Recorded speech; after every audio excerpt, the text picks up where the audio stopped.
What is going on, everybody? Welcome back to another review for Monday Night Raw. This one is from May 8th, 1995. Let's get right into it like always. The show starts off with them announcing that Jerry Lawler and Hakushi will be facing Bret Hart on the same night at In Your House.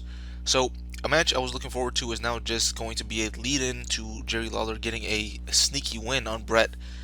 I'm not sure what happens at the pay-per-view, but that's my guess. Like, I kind of recall this a little bit, and I think that's what actually happens, but I'm not 100% sure if that's what happens. If he just comes in, I think, or should I just leave it? Spoiler alert for the next 30 seconds, skip ahead. So, what I think happens is that Bret Hart takes on Hakushi, and I think Bret wins over Hakushi, and I think only if Bret can beat Hakushi does he get the match against Jerry Lawler, and then Jerry Lawler comes in because, like, Bret Hart obviously is in like a 20-minute match with Hakushi, so he gets like injured or something. So then Lawler comes in, just rolls him up or something. I think that's what happens. I'm not sure. All right, spoiler alert over. Our first match of the night on Monday Night Raw is Jeff Jarrett taking on Doink the Clown, a former rivalry revisited here from a couple of months ago. They actually play footage from where this feud started, and they say it was a year ago. So it's been longer than I thought. Doink is in control for the start of the match. Multiple times the roadie tries to interfere, but Doink gets the upper hand on both of them. Eventually, Jarrett starts working on the leg of Doink, setting up the figure 4 leg lock. Doink counters an Irish whip into a DDT, then also hits a power slam for a near fall. Jarrett gets sent into the corner and Dink bites his ass. While the ref is trying to get Dink off the apron, the roadie comes in and chop blocks Doink, which allows Jeff to lock in the figure 4 leg lock for the win. And by the way, Jarrett kept the Intercontinental title after last week's whole thing where they vacated the belt after his match with Bob Holly. I told you guys they weren't going to bring that outcome up back because who actually remembers that? Like, I didn't know that for a brief period of time Bob Holly was recognized as the champion until they vacated it. They then throw to something that I'm excited for in more ways than one, if you catch my drift. We get our first look at the Bodydonnas, Chris Candido and Sonny. I didn't catch what they're calling Chris during this video. I believe he goes by the name of Skip, but yeah, looking forward to seeing Sonny on WWF TV going forward for sure. Then Bam Bigelow in pre-recorded footage goes over his last couple of months, and he officially turns babyface by putting over Lawrence Taylor and Diesel.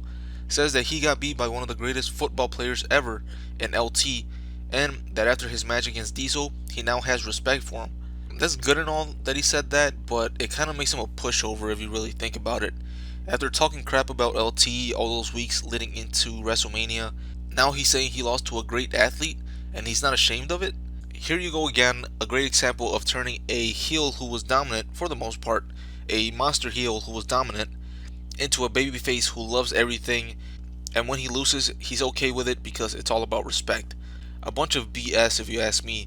Just keep him angry, but now he just doesn't shit on the fans. That's how you turn a badass heel into a badass babyface. But obviously they don't know how to do that yet. Or I guess Vince McMahon himself doesn't get that part. He thinks that everybody needs to be smiling and shaking hands to be a babyface. Next up, we have the $1 Million Man and Sid come out for an interview with Vince McMahon. Speaking of the devil, DiBiase says Sid will bring the WWF title to the corporation and will finally get what he has been looking for from the beginning when he formed the stable, that being some gold. Then Sid cuts a nonsensical promo about the jungle or something, tells us that he is the master, and when he beats Diesel, he will also be the one who rules the world.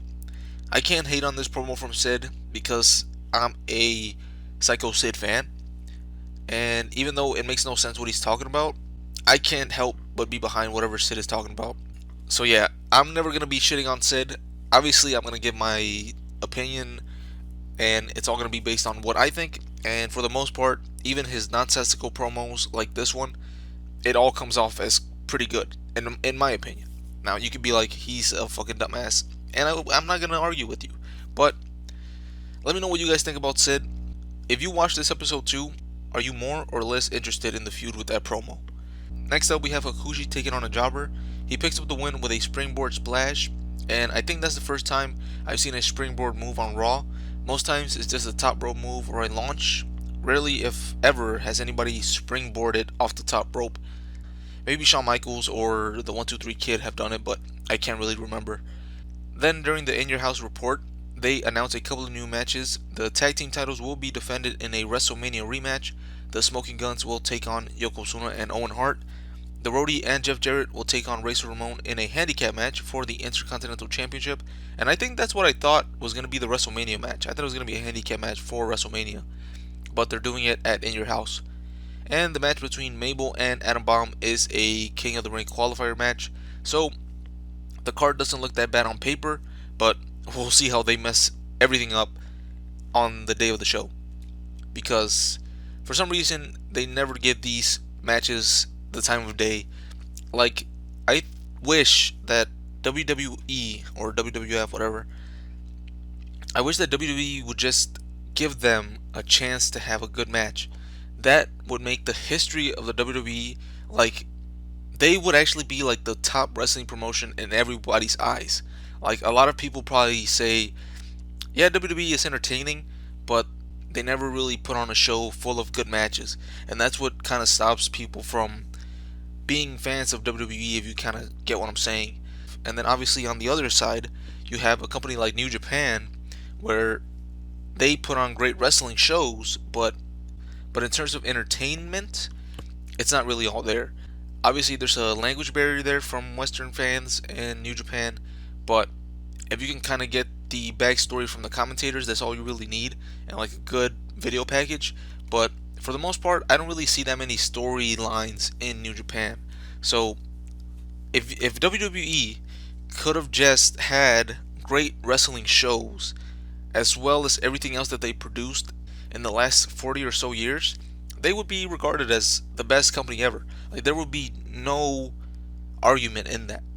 But like I mentioned, they're gonna have Jeff Jarrett in a handicap match, the Smoking Guns versus Yokozuna and Owen Hart, who can, if you let them, put on a decent little match. Because at WrestleMania they put on an okay match.